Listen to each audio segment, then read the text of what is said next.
park, and I told my coworkers I was coming to work here at Manassas. One of them said to me, "Oh, you're going to that park with the Superman statue of General Jackson." This is really a product of its time period. There are many people in this area that ride horses that will comment they've never seen a horse that ripped before. Jackson certainly looks pretty well muscular. And in real life, he was always a little bit disheveled from descriptions of him. And that horse certainly is almost as big as he is, or he's almost as big as the horse. In real life, that poor horse would have been miserable.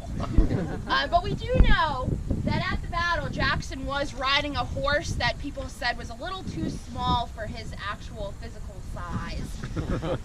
So there are some descriptions of that. But General Jackson, General Thomas Jackson, arrives here on scene as the Confederates are retreating off of Matthews Hill. Right around noontime, he appears. He's here with his brigade, the Stonewall Brigade, as they will become known after this battle, the 2nd, 4th, 5th, 27th, and 33rd Virginias. They are among many soldiers that have arrived at the battlefield using more unorthodox means. Now, one of the things that the Union and Confederates were trying to do, in addition to watching what was going on in between Washington and Richmond, they were watching what was going on in the Blue Ridge Mountains. The mountains would have provided really good cover for an army that wanted to move north or south and get closer to one of those two capitals. So both armies had smaller forces out there. The Confederate forces out there were under the command of Joseph Eggleston Johnston. He was the most senior officer in the Confederate Army, very well thought of Virginian, very distinguished military career. And when he gets word from General Beauregard, who's in charge of the troops here in Manassas, to come out and march out here and march on the Union Army from the side, General Johnston doesn't quite do those orders as directed. He decides he's going to march his men through a gap in the mountains, and then he's going to load them on that Manassas Gap Railroad.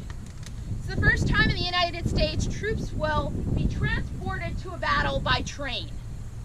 The first man to arrive along with his men is General Jackson on those trains from the mountains. Now, General Jackson is here right around noontime, as is General Beauregard and General Johnston. They've arrived up here on Henry Hill. They are riding around trying to get the men prepared for the next fight that's coming.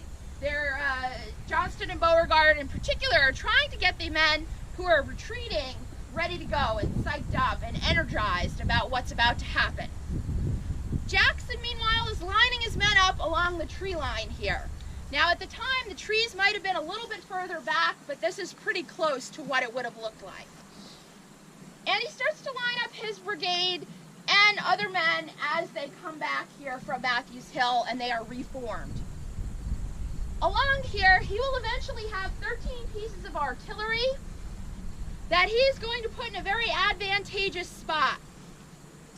He's going to put them along the tree line here where you see all those cannon today, and he's going to put them at the top of these little hills in the landscape. Now what that will do is when the cannon fire, they're going to recoil. They're going to fall backwards down the hill, that little slope. The men who are really inexperienced will now have cover as they reload the cannon.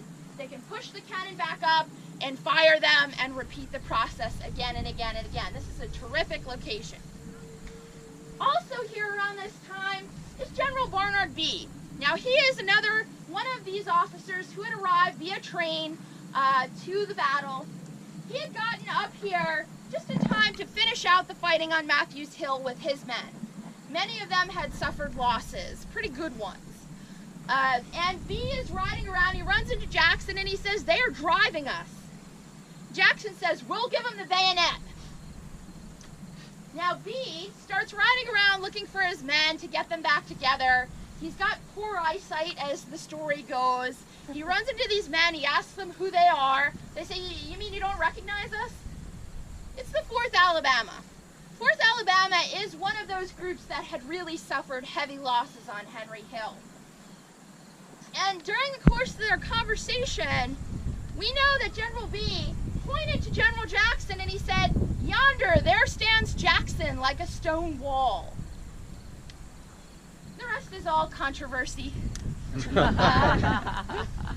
fact, as a kid, my parents had this inside joke that I never entirely understood and would always ask them what they meant. "Look, there stands traffic like a stone wall." "Look, there stands a stone wall like a stone wall." There's a lot of questions about what he actually means. And General B dies in the fighting during the course of the afternoon, so nobody could really ask him again. But there are a lot of different interpretations of what this line and the line that followed it meant. There are even different interpretations of what that following line was. The 4th Alabama tells us, "Let us go to his assistance," or "Let's go to his assistance." But there are some people who believe this is a dig at Jackson, and there are some people who believe this is a compliment. In the sense that the 4th Alabama says, "Let us go to his assistance," we think it probably was a compliment, although you can interpret it both ways. He was saying, "Look, Jackson is standing strong and steadfast. He is ready to go. Let's be a part of that. Let's go over there and get ready for the fight." Now, Jackson will forever be referred to as Stonewall Jackson. His brigade will also be known as the Stonewall Brigade. But Jackson will always insist that he is not Stonewall, that his brigade is Stonewall. But McDowell does not issue orders for 2 hours. The Confederates have now gotten themselves together. They're ready to go. General Beauregard, who actually is the subordinate officer to General Johnston, has now formally asked General Johnston if he can be in charge of what's about to happen out here. General Johnston agrees, and he heads off to set up headquarters at the home of the Lewis family, Portici. What he's going to do down at those headquarters is send up the Confederates as they're arriving to the battle. He's going to tell them where to go on the field. And Johnston and Beauregard are going to provide a real strong 1-2 punch. McDowell, on the other hand, issues orders after 2 hours. And the orders are so incomprehensible to the men, they scratch their heads a little bit. He wants 2 of his battery commanders who are in charge of several pieces of artillery. In the Army, it would be about 6, although one of them is missing one of his cannon. It was destroyed earlier in the fighting. He wants them to come up here to Henry Hill. Now, he wants them to be over here where you see the artillery that we walked past on the way over here. This is really incomprehensible to them for one big reason. The Confederate cannon are right over here. Most of them are smooth bore, which means they don't have a great amount of range. In fact, if you want to get a sense of the range of the Confederate cannon, just look over at those pieces of artillery. You could easily hit your enemy from the distance that they are apart out here on the hill. So the 2 battery commanders, Captain Ricketts and Captain Griffin, think they should be further away. Most of their artillery can fire from a mile away and hit whatever they're aiming at. They could be on Chid Ridge, which is kind of behind you. It's covered up by trees today. They could be over at Dogan Ridge, which is behind that white outbuilding. Or they could be on Matthews Hill, and they'd still be able to fire at the Confederates without being hit in kind by the Confederates. They also have no infantry support, and Captain Griffin goes to his commanding officer and asks about that. His commanding officer, Major Barry, will tell him, "I will find some men for you." He gets the 1st Minnesota, he gets the 11th New York, which are the Fire Zouaves, they're New York City firefighters. He gets the 14th Brooklyn, he gets the Marines, they all come up here. But it's not quite enough. And as the fighting progresses, it's clear it's not quite enough. Horses are shot down, limbers are shot at, cannoneers are knocked down, and Captain Griffin comes up with a plan. What he's going to do is move a couple of his guns over in the corner here where you see the guns out this way today. on the other side of the parking lot. Those are two 12-pound howitzers that he moves out there. He sends them out there because howitzers fire on an arc, and there's a little bit of a hill here in the landscape. What he wants to do is he wants to fire at the Confederate artillery and at the Confederates in the woods. He wants to enfilade them. He wants to hit them on their exposed side, their exposed flank. The idea that he'll stop them from firing at the Union. Just as he's about to do it, his commanding officer stops him. And this is one of the major issues with this battle. There's the editor of Blue and Gray magazine actually called this like a TV pilot, where there are major problems with wardrobe. This is a good example. Major Barry looks at the guys in the woods, and he sees some of them are wearing blue coats. They are part of the 33rd Virginia. The other thing that's out there is half of Jeb Stuart's cavalry, along with Jeb Stuart, also wearing blue. There are some questions about whether or not they're part of the Federal Army.